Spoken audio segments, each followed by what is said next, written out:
I'd like to tell you about the strangest secret in the world. Some years ago, the late Nobel Prize-winning Dr. Albert Schweitzer was being interviewed in London, and a reporter asked him, "Doctor, what's wrong with men today?" And the great doctor was silent a moment, and then he said, "Men simply don't think." It's about this that I want to talk with you. We live today in a golden age. This is an era that man has looked forward to, dreamed of, and worked toward for thousands of years. But since it's here, we pretty well take it for granted. We in America are particularly fortunate to live in the richest land that ever existed on the face of the earth, a land of abundant opportunity for everyone. But do you know what happens? Well, let's take 100 men who start even at the age of 25. Do you have any idea what will happen to those men by the time they're 65? These 100 men who all start even at the age of 25 believe they're going to be successful. If you asked any one of these men if he wanted to be a success, he'd tell you he did. And you'd notice that he was eager toward life, that there was a certain sparkle to his eye, an erectness to his carriage, and life seemed like a pretty interesting adventure to him. But by the time they're 65, 1 will be rich. 4 will be financially independent. 5 will still be working. 54 will be broke. Now think a moment. Out of the 100, only 5 make the grade. Now why do so many fail? What has happened to the sparkle that was there when they were 25? What's become of the dreams, the hopes, the plans? And why is there such a large disparity between what these men intended to do and what they actually accomplished? When we say about 5% achieve success, we have to define success. And here's the best definition I've ever been able to find. Success is the progressive realization of a worthy ideal. If a man is working toward a predetermined goal and knows where he's going, that man is a success. If he's not doing that, he's a failure. Success is the progressive realization of a worthy ideal. Rollo May, the distinguished psychiatrist, wrote a wonderful book called Man's Search for Himself. And in this book he says, the opposite of courage in our society is not cowardice. It is conformity. And there you have the trouble today. It's conformity, people acting like everyone else without knowing why, without knowing where they're going. Now think of it. In America right now, there are over 18 million people 65 years of age and older. And most of them are broke. They're dependent on someone else for life's necessities. Now, we learn to read by the time we're 7. We learn to make a living by the time we're 25. Usually by that time, we're not only making a living, we're supporting a family. And yet, by the time we're 65, we haven't learned how to become financially independent in the richest land that has ever been known. Why? We conform. And the trouble is that we're acting like the wrong percentage group, the 95 who don't succeed. Now, why do these people conform? Well, they really don't know. These people believe that their lives are shaped by circumstances, by things that happen to them, by exterior forces. They're outer-directed people.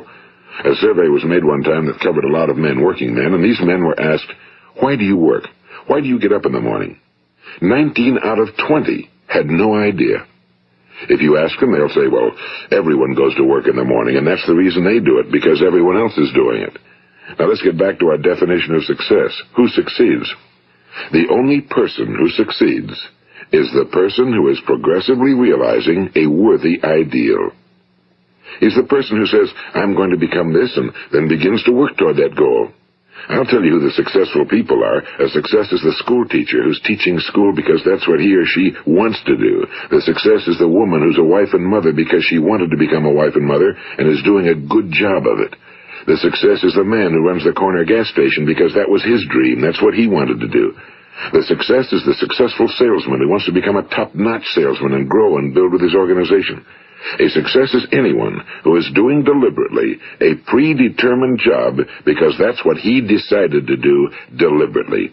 But only 1 out of 20 does that. That's why today there isn't really any competition unless we make it for ourselves. Instead of competing, all we have to do is create. You know, for 20 years, I looked for the key which would determine what would happen to a human being. Was there a key I wanted to know which would make the future a promise that we could foretell to a large extent? Was there a key that would guarantee a person's becoming successful if he only knew about it and knew how to use it? Well, there is such a key, and I've found it. Have you ever wondered why so many men work so hard and honestly without ever achieving anything in particular, and others don't seem to work hard and yet seem to get everything? They seem to have the magic touch. You've heard them say that about someone. Everything he touches turns to gold. And have you ever noticed that a man who becomes successful tends to continue to become successful? And on the other hand, have you noticed how a man who's a failure tends to continue to fail? Well, it's because of goals. Some of us have goals, some don't. People with goals succeed because they know where they're going. It's that simple. Think of a ship leaving a harbor, and think of it with the complete voyage mapped out and planned. The captain and crew know exactly where it's going and how long it'll take. It has a definite goal. Now, 9,999 times out of 10,000, it will get to where it started out to get. Now let's take another ship, just like the first, only let's not put a crew on it or a captain at the helm. Let's give it no aiming point, no goal, no destination. We just start the engines and let it go. I think you'll agree with me that if it gets out of the harbor at all, it will either sink or wind up on some deserted beach, a derelict. It can't go anyplace because it has no destination and no guidance, and it's the same with a human being. Take the salesman, for example. There's no other person in the world today with the future of a good salesman. Selling is the world's highest paid profession, if we're good at it and if we know where we're going. Every company needs top-notch salesmen, and they reward those men. The sky's the limit for them. But how many can you find? Someone once said the human race is fixed, not to prevent the strong from winning, but to prevent the weak from losing. The American economy today can be likened to a convoy in time of war. The entire economy is slowed down to protect its weakest link, just as the convoy had to go at the speed that would permit its slowest vessel to remain in formation. That's why it's so easy to make a living today. It takes no particular brains or talent to make a living and support a family today. So we have a plateau of so-called security, if that's what a person's looking for. But we do have to decide how high above this plateau we want to aim. Now let's get back to the strangest secret in the world, the story that I wanted to tell you today. Why do men with goals succeed in life and men without them fail? Well, let me tell you something which, if you really understand it, will alter your life immediately. If you understand completely what I'm going to tell you from this moment on, your life will never be the same again. You will suddenly find that good luck just seems to be attracted to you. The things you want just seem to fall in line, and from now on you won't have the problems, the worries, the gnawing lump of anxiety that perhaps you've experienced before. Doubt, fear, well, they'll be things of the past. Here's the key to success and the key to failure. We become what we think about. Now let me say that again. We become what we think about. Throughout all history, the great wise men and teachers, philosophers and prophets have disagreed with one another on many different things. It's only on this one point that they are in complete and unanimous agreement. Listen to what Marcus Aurelius, the great Roman emperor, said. A man's life is what his thoughts make of it. Disraeli said this, everything comes if a man will only wait. I've brought myself by long meditation to the conviction that a human being with a settled purpose must accomplish it, and that nothing can resist a will that will stake even existence for its fulfillment. Ralph Waldo Emerson said this, a man is what he thinks about all day long. William James said, the greatest discovery of my generation is that human beings can alter their lives by altering their attitudes of mind. And he also said, we need only in cold blood act as if the thing in question were real, and it will become infallibly real by growing into such a connection with our life that it will become real. It will become so knit with habit and emotion that our interest in it will be those which characterize belief. And he also said, if you only care enough for a result, you will almost certainly attain it. If you wish to be rich, you will be rich. If you wish to be learned, you will be learned. If you wish to be good, you will be good. Only you must then really wish these things and wish them exclusively, and not wish at the same time 100 other incompatible things just as strongly. In the Bible you read in Mark 9:23, if thou canst believe, all things are possible to him that believeth. My old friend Dr. Norman Vincent Peale put it this way, this is one of the greatest laws in the universe. Fervently do I wish I had discovered it as a very young man. It dawned upon me much later in life, and I found it to be one of the greatest, if not my greatest discovery outside of my relationship to God. The great law, briefly and simply stated, is that if you think in negative terms, you will get negative results. If you think in positive terms, you will achieve positive results. That is the simple fact, he went on to say, which is at the basis of an astonishing law of prosperity and success. In 3 words, believe and succeed. William Shakespeare put it this way: our doubts are traitors and make us lose the good we oft might win by fearing to attempt. George Bernard Shaw said, people are always blaming their circumstances for what they are. I don't believe in circumstances. The people who get on in this world are the people who get up and look for the circumstances they want, and if they can't find them, make them. Well, it's pretty apparent, isn't it?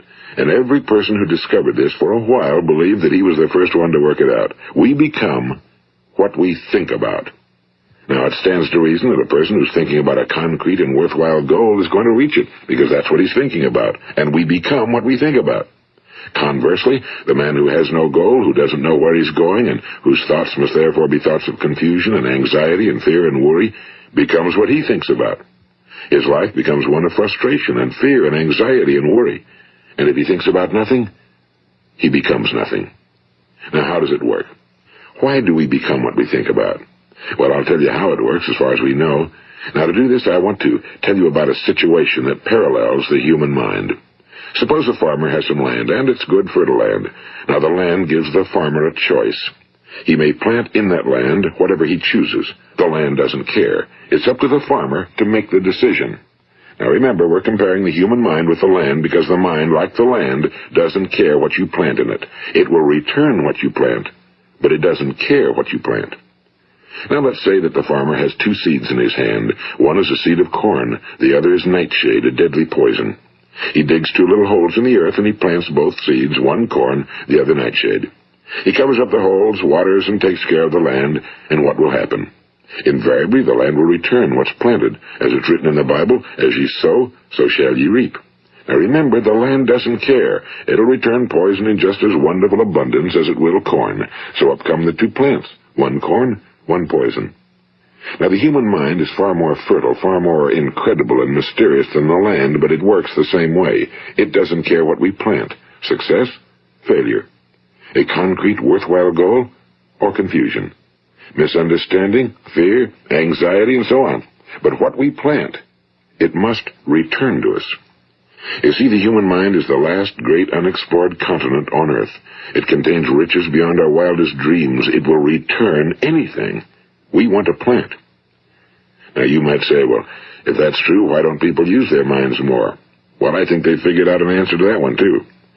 Our mind comes as standard equipment at birth. It's free, and things that are given to us for nothing we place little value on. Things that we pay money for, we value. The paradox is that exactly the reverse is true. Everything that's really worthwhile in life came to us free. Our minds, our souls, our bodies, our hopes, our dreams, our ambitions, our intelligence, our love of family and children and friends and country, all these priceless possessions are free. But the things that cost us money are actually very cheap and can be replaced at any time. A good man can be completely wiped out and make another fortune. He can do that several times. Even if our home burns down, we can rebuild it. But the things we got for nothing, we can never replace. The human mind isn't used because we take it for granted. Familiarity breeds contempt. It can do any kind of job we assign to it, but generally speaking, we use it for little jobs instead of big, important ones. Universities have proved that most of us are operating on about 10% or less of our abilities. So decide now, what is it you want? Plant your goal in your mind. It's the most important decision you'll ever make in your entire life. What is it you want? Do you want to be an outstanding salesman? A better worker at your particular job? Do you want to go places in your company? In your community? Do you want to get rich? All you've got to do is plant that seed in your mind, care for it, work steadily toward your goal, and it will become a reality. It not only will, there's no way that it cannot. You see, that's a law, like the laws of Sir Isaac Newton, the laws of gravity. If you get on top of a building and jump off, you'll always go down. You'll never go up, and it's the same with all the other laws of nature. They always work. They're inflexible. Think about your goal in a relaxed, positive way. Picture yourself in your mind's eye as having already achieved this goal. See yourself doing the things you will be doing when you've reached your goal. Ours has been called the phenobarbital age, the age of ulcers and nervous breakdowns and tranquilizers. At a time when medical research has raised us to a new plateau of good health and longevity, far too many of us worry ourselves into an early grave trying to cope with things in our own little personal ways without learning a few great laws that will take care of everything for us. These things we bring on ourselves through our habitual way of thinking. Every one of us is the sum total of his own thoughts. He is where he is because that's exactly where he really wants to be, whether he'll admit that or not. Each of us must live off the fruit of his thoughts in the future, because what you think today and tomorrow, next month and next year, will mold your life and determine your future. You're guided by your mind. I remember one time I was driving through eastern Arizona, and I saw one of those giant earth-moving machines roaring along the road at about 35 miles an hour with what looked like 30 tons of dirt in it. A tremendous, incredible machine, and there was a little man perched way up on top with the wheel in his hands guiding it. And as I drove along, I was struck by the similarity of that machine to the human mind. Just suppose you're sitting at the controls of such a vast source of energy. Are you going to sit back and fold your arms and let it run itself into a ditch? Or are you going to keep both hands firmly on the wheel and control and direct this power to a specific, worthwhile purpose? It's up to you. You're in the driver's seat. You see, the very law that gives us success is a two-edged sword. We must control our thinking. The same rule that can lead a man to a life of success, wealth, happiness, and all the things he ever dreamed of for himself and his family. That very same law can lead him into the gutter. It's all in how he uses it, for good or for bad. This is the strangest secret in the world. Now, why do I say it's strange, and why do I call it a secret? Actually, it isn't a secret at all. It was first promulgated by some of the earliest wise men, and it appears again and again throughout the Bible, but very few people have learned it, understand it. That's why it's strange, and why for some equally strange reason it virtually remains a secret.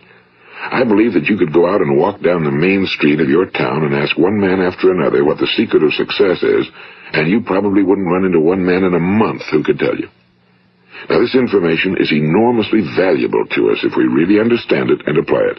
It's valuable to us not only for our own lives, but the lives of those around us, our families, employees, associates, and friends. Life should be an exciting adventure. It should never be a bore. A man should live fully, be alive. He should be glad to get out of bed in the morning. He should be doing a job he likes to do because he does it well. One time I heard Grove Patterson, the great late editor-in-chief of the Toledo Daily Blade, make a speech, and as he concluded his speech, he said something I've never forgotten. He said, "My years in the newspaper business have convinced me of several things.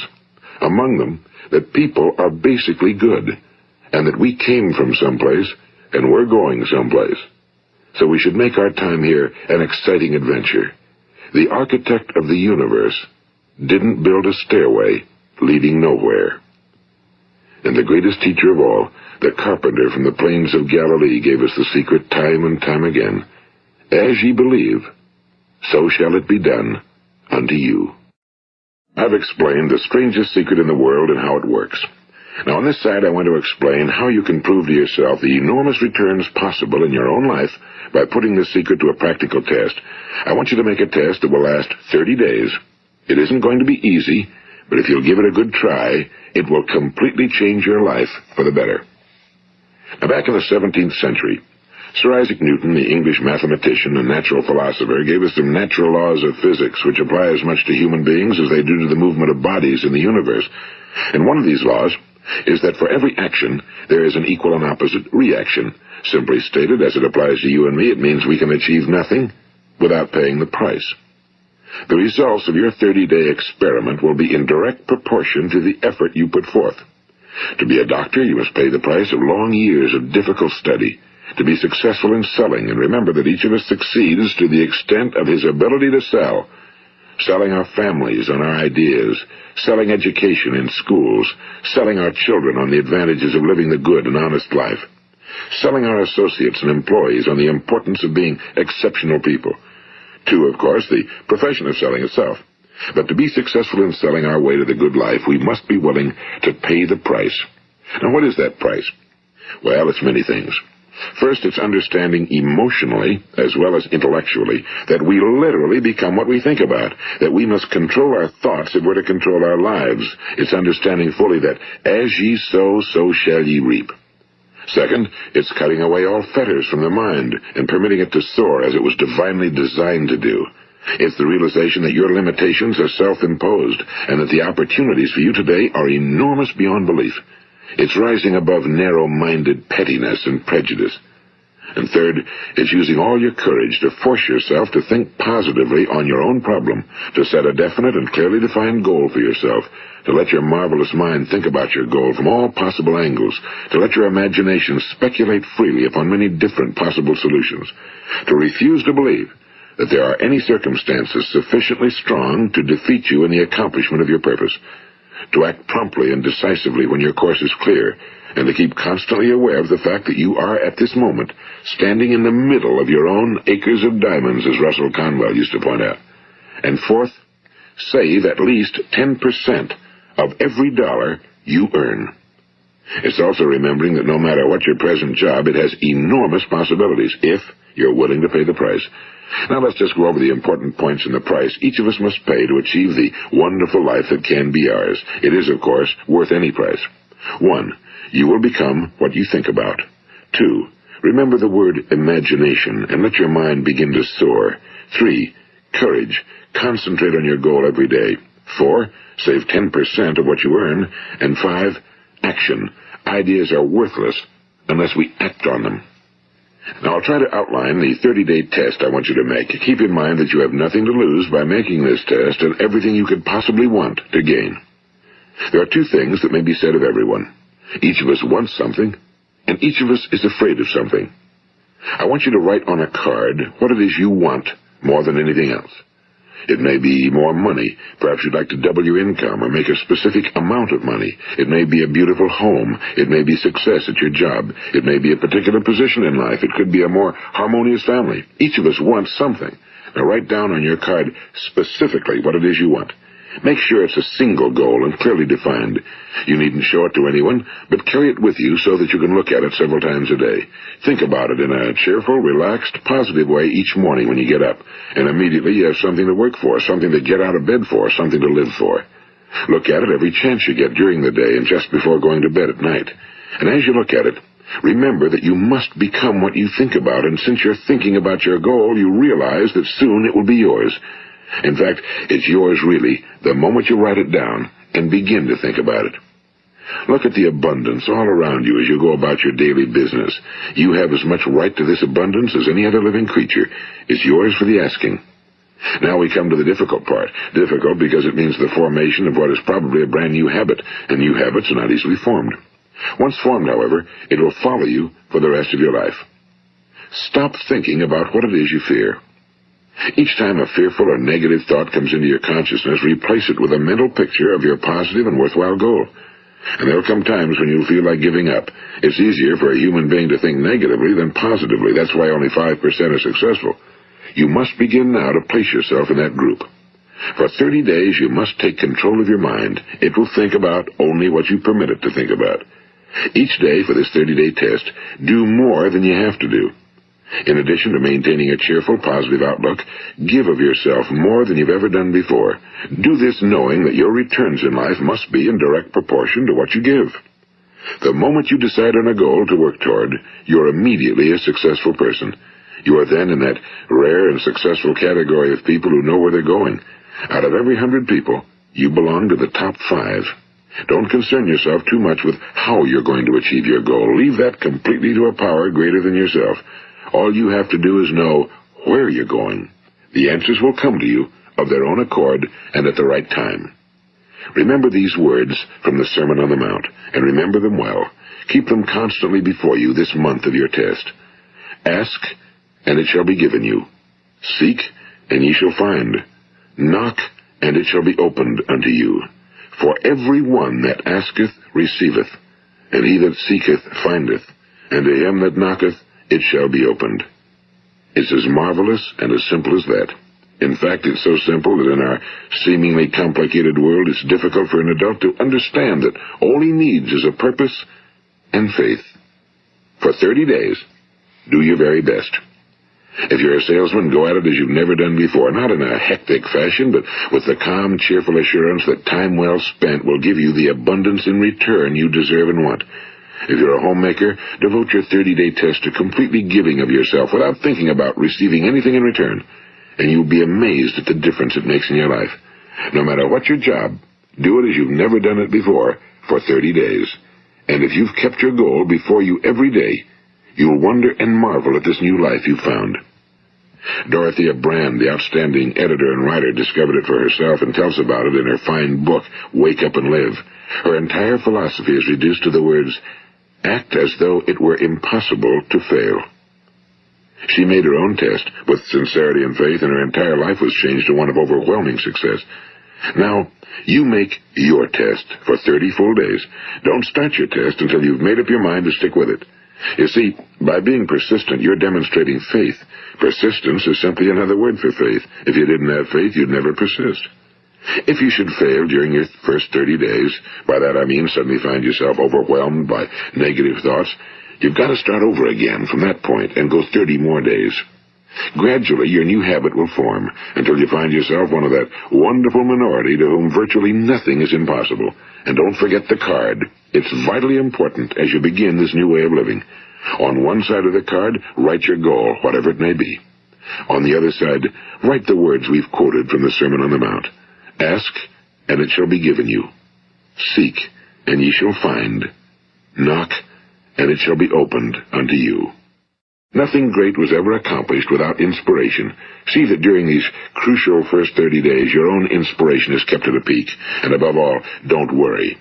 Worry brings fear, and fear is crippling. The only thing that can cause you to worry during your test is trying to do it all yourself. Know that all you have to do is hold your goal before you. Everything else will take care of itself.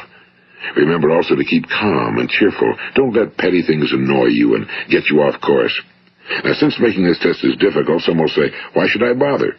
Well, look at the alternative.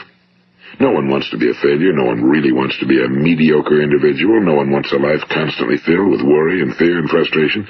Therefore, remember that you must reap that which you sow. If you sow negative thoughts, your life will be filled with negative things. If you sow positive thoughts, your life will be cheerful, successful, and positive. Now, gradually, you will have a tendency to forget what you've heard on this recording. Play it often. Keep reminding yourself of what you must do to form this new habit. Gather your whole family around at regular intervals and listen to what's been said here. You know, most men will tell you that they want to make money without understanding the law. The only people who make money work in a mint. The rest of us must earn money. This is what causes those who keep looking for something for nothing or a free ride to fail in life. The only way to earn money is by providing people with services or products which are needed and useful. We exchange our time and our product or service for the other man's money. Therefore, the law is that our financial return will be in direct proportion to our service. Now, success is not the result of making money. Making money is the result of success, and success is in direct proportion to our service. Most people have this law backwards. They believe that you're successful if you earn a lot of money. The truth is that you can only earn money after you're successful. It's like the story of the man who sat in front of the stove and said to it, "Give me heat, and then I'll add the wood."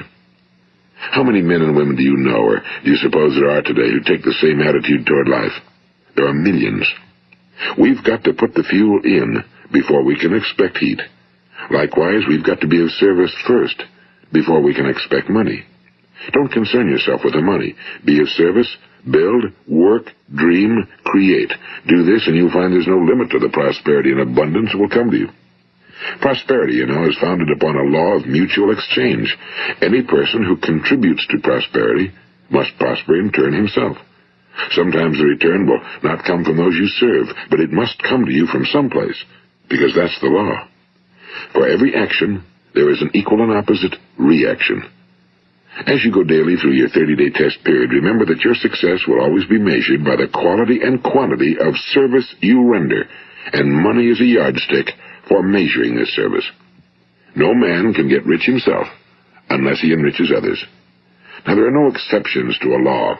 You can drive down any street in America and from your car estimate the service that's being rendered by the people living on that street. Had you ever thought of this yardstick before? It's interesting. Some, like ministers and priests and other devoted people, measure their returns in the realm of the spiritual, but again, their returns are equal to their service. Once this law is fully understood, any thinking person can tell his own fortune. If he wants more, he must be of more service to those from whom he receives his return. If he wants less, he has only to reduce his service.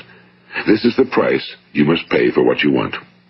If you believe you can enrich yourself by deluding others, you can end only by deluding yourself. It may take some time, but just as surely as you breathe, you'll get back what you put out. Don't ever make the mistake of thinking you can avert this. It's impossible. The prisons and the streets where the lonely walk are filled with people who tried to make new laws just for themselves. We may avoid the laws of man for a while, but there are greater laws that cannot be broken. An outstanding medical doctor recently pointed out 6 steps that will help you realize success. 1. Set yourself a definite goal. 2. Quit running yourself down. 3. Stop thinking of all the reasons why you cannot be successful and instead think of all the reasons why you can. 4. Trace your attitudes back through your childhood and try to discover where you first got the idea you couldn't be successful, if that's the way you've been thinking. 5. Change the image you have of yourself by writing out a description of the person you would like to be. And 6. Act the part of the successful person you have decided to become. The doctor who wrote those words is a noted West Coast psychiatrist, Dr. David Harold Fink. Do what the experts since the dawn of recorded history have told you you must do. Pay the price by becoming the person you want to become. It's not nearly as difficult as living unsuccessfully. Make your 30-day test, then repeat it again, and each time it will become more a part of you until you'll wonder how you could ever have lived any other way. Live this new way, and the floodgates of abundance will open and pour over you more riches than you may have dreamed existed. Money? Yes, lots of it. But what's more important, you'll have peace. You'll be in that wonderful minority who lead calm, cheerful, successful lives. Start today. You have nothing to lose, but you have a whole life to win. This is Earl Nightingale, and thank you.